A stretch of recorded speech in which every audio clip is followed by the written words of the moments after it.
I'm Bill Boyle. And I'm George Smith.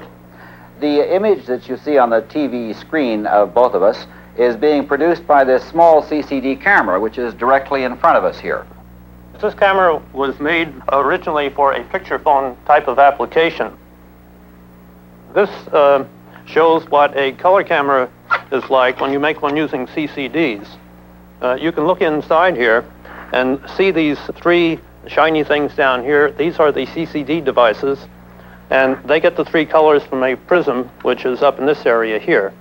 And this can be contrasted to a studio color camera, which is shown up here. The CCD is designed to store and transfer information in the form of electrical charge. Here it is seen in cross-section. It consists of a piece of semiconductor material coated with an insulator. A pattern of metal electrodes is positioned on the insulator, and every third electrode is connected to a common conductor. To show how the CCD works, we will slow down the action. When there is voltage on an electrode, a potential well forms in the semiconductor beneath it. In the case of the TV camera, the amount of charge that fills a well depends on the amount of light striking that area of the CCD. By applying voltage to the next electrodes, potential wells form under them, and part of the stored charge shifts over to the new well areas. When voltage is removed from the original electrodes, the charge in their wells spills over into the new wells, and this process continues down the line of electrodes to a detector.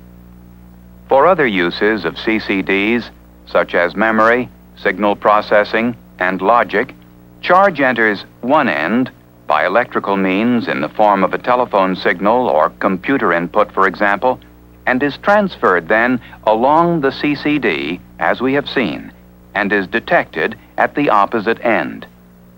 One of the things that makes the CCD unique is its ability to perform specialized functions, such as acting as a camera or as a memory device, which can be used in computers or in certain kinds of so-called signal processing functions, where we are using the CCD device for controlling the shape and quality of signals.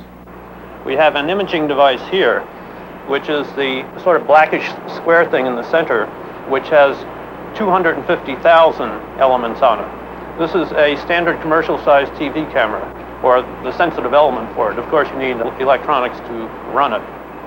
The CCD, because of its very compact form, offers the possibility for having electronic memories of much lower cost than we have today. The thing with memory is to get it very small and compact. And there are 16,000 memory elements on this chip. Not only that, but we have also put on this little chip all of the circuit elements needed to run the memory chip. The CCD offers several advantages over the more conventional integrated circuits.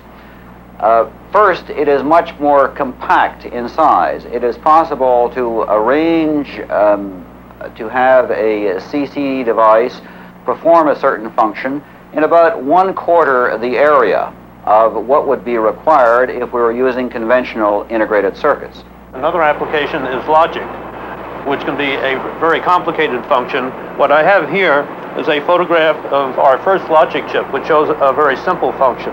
What we do up on top here is to put in either a 1 or a 0, and on the bottom we get out either a 0 or a 1, or the opposite of what you put in. This is the very simplest logic function, and you may be able to see the individual plates down here which form the CCD capacitors. There are 2 rows of them down here. Of course, one has thousands of these on a chip nowadays in order to do very complicated logic functions.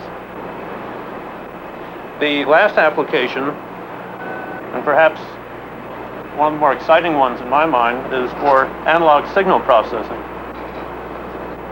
This is an analog signal processing chip here, which is just a delay line. To give you some idea of what this is, you can imagine a delay line. If you just put in an analog signal at one side, it takes a certain amount of time for the signal to go through, and you get out the other side. One very simple application here is to take a sound wave delay the sound wave and add it to the undelayed sound wave. And this sort of causes an echo effect. One can use this in a hi-fi studio, for instance, in order to get some very strange effects. And you can do many, many more complicated signal processing functions. These versatile devices had an unusual beginning. Where the innovation process often takes months or years, the conception and development of the CCD was startlingly fast. Well, back in 1969, when we first invented the CCD, the silicon technology, which is the technology that we use in order to make these devices, the silicon technology is being used for integrated circuits. It was just sort of coming into its own in large-scale circuit use. So all of the technology that we needed for these devices was there. All it needed was the concept. Then one day, rather spontaneously, George Smith and I were having a discussion of possible new kinds of devices, and we literally, almost spontaneously, came upon the notion of using the charge-coupled device principle to be able to perform analogous functions to magnetic bubbles. The CCDs were actually invented in about 1 hour. We drew some diagrams on the blackboard, made some order of magnitude calculations to satisfy ourselves that our ideas were based on reasonably sound physical principles.